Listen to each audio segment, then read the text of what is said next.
السلام علیکم ورحمۃ اللہ وبرکاتہ۔ عزیز طلباء، آج کے ہمارے لیکچر کا عنوان ہے تعلیم کے عناصر۔ تو عمل تعلیم کے بنیادی عناصر ٹوٹل جو ہیں وہ 6 ہیں۔ ان میں سے سب سے پہلا جو عنصر ہے وہ متعلم ہے، اسٹوڈنٹ کو متعلم کہتے ہیں، اور دوسرا اس میں معلم ہے، ٹیچر۔ تیسرا ایلیمنٹ نصاب ہے، اور چوتھا تعلم لرننگ، اور پانچواں تدریس یعنی ٹیچنگ، اور چھٹا اور آخری اس میں معاشرہ ہے۔ تو آج ہم ان عناصر تعلیم میں سے پہلے 3 جو ہیں ان کو تفصیلی طور پہ پڑھیں گے۔ تو یہ متعلم جو ہے یہ عمل تعلیم میں سب سے اہم عنصر ہے، اور اسی کے لیے پورا جو نظام تعلیم ہے یا تعلیم کا جو عمل ہے وہ سر انجام پاتا ہے، اور اسی کی تربیت اور متوازن نشو و نما کے لیے معاشرہ نظام تعلیم جو ہے اس کو گزار کرتا ہے۔ طالب علم معاشرے کا ایک اہم رکن ہے، اور اس کی تعلیم پورے معاشرے کی تعلیم ہے۔ معاشرے کے لیے ضروری ہے کہ طالب علم کی تربیت اور اس کی انفرادی ضروریات، صلاحیتوں اور دلچسپیوں کے مطابق اس کی تربیت کی جائے، تاکہ معاشرے کا ایک مفید رکن اور اچھا شہری بن کر وہ اپنے اور دوسروں کے حقوق و فرائض کو سمجھ سکے۔ تو تعلیمی عمل کی کامیابی کے لیے متعلم کے بارے میں یہ جاننا ضروری ہے کہ وہ عمر کے کس درجے میں ہے، اس کی عمر کے تقاضے کیا ہیں، متعلم کی صلاحیتیں، ذاتی رجحانات اور دلچسپیاں کیا ہیں۔ متعلمین کے انفرادی اختلافات، مزاج اور استعداد کے ساتھ ساتھ قومی، مذہبی اور معاشرتی ضروریات کو پیش نظر رکھنا ضروری ہے۔ تو متعلم جو ہے اس کے بارے میں بات ہوئی ہے کہ تعلیم کے جو عناصر ہیں 6، ان میں سب سے اہم عنصر متعلم کا ہے، اور اسی کے لیے ہی یعنی ایک نئی جنریشن ہوتی ہے جو تیار کرنی ہے، اس کے لیے ہی پورا نظام تعلیم جو ہے کوئی ہر معاشرہ جو ہے وہ اس کو وضع کرتا ہے۔ اور یہ جب اس کو ہم نے تیار کرنا ہوتا ہے، اس کی تربیت کرنی ہوتی ہے طالب علم کی، تو اس کے لیے دیکھنا ہوتا ہے کہ اس کے اندر جو ہیں انفرادی طور پر اس کے اندر کیا صلاحیتیں پائی جاتی ہیں، اس کی وہ ضروریات کس چیز کی ہے، کون کون سی اس کی ضروریات ہیں، اور پھر یہ دیکھنا ہوتا ہے کہ اس کا قدرتی طور پر رجحان کس طرف ہے، یعنی اس کی دلچسپیاں کیا ہیں۔ تو انہی چیزوں کو مد نظر رکھ کر طالب علم کی تربیت کی جاتی ہے، اسے تعلیم دی جاتی ہے، تاکہ وہ معاشرے کے اندر جو ہے اپنا ایک مفید شہری کے طور پہ بھرپور کردار ادا کر سکے۔ تو اسی طرح تعلیم کی ضرورت ہے، اس میں اگلے پیراگراف میں بتائی گئی ہے کہ اگر بچوں کو ان کی تعلیم و تربیت نہ کی جائے، ان کو اپنے حال پر چھوڑ دیا جائے، تو وہ اپنے تجربات اور ماحول سے کچھ نہ کچھ سیکھ تو لیتے ہی ہیں، لیکن ضروری نہیں ہے کہ وہ ان کا معیار جو ہے معاشرے کے مطلوبہ معیار کے مطابق جو چیزیں وہ سیکھ رہے ہیں ضروری نہیں ہے کہ وہ اچھی چیزیں سیکھ رہی ہوں، لیکن ایجوکیشن یعنی تعلیم کا مقصد یہ ہوتا ہے کہ بچوں کو وہ چیزیں سکھائی جائیں جو ان کے لیے مفید ہوں۔ کیونکہ زندگی کا مقصد صرف روح اور جسم کا رشتہ برقرار رکھنا اور روزی کمانا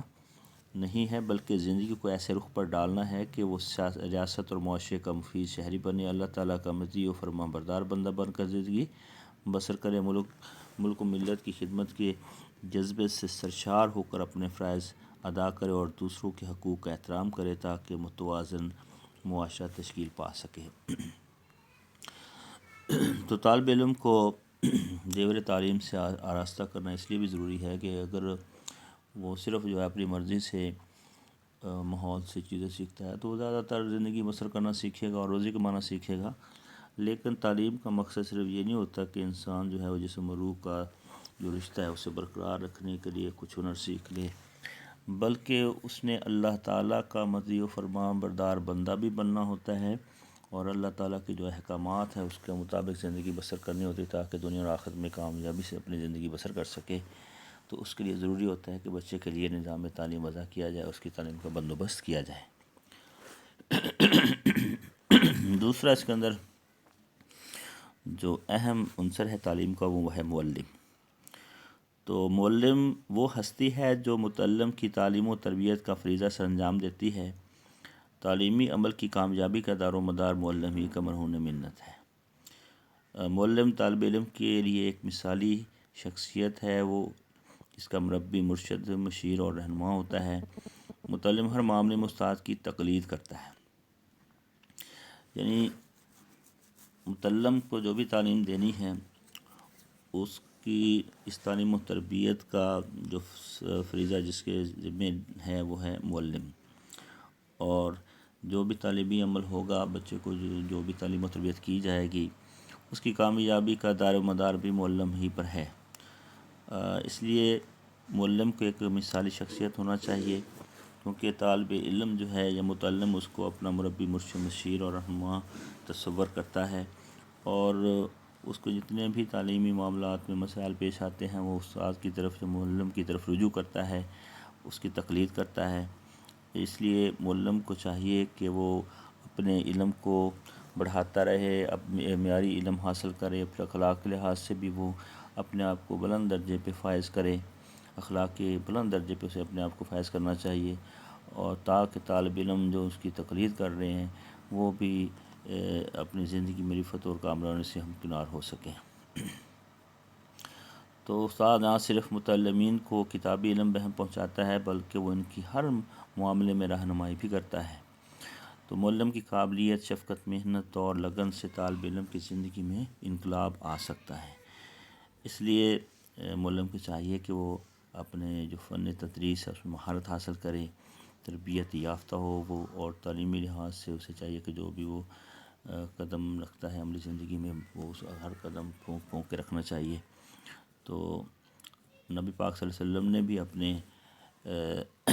معلم ہونے پہ فخر کیا ہے اور کہا ہے، حدیث میں ہے کہ انما بعثت معلما، کہ بے شک مجھے معلم بنا کر بھیجا گیا۔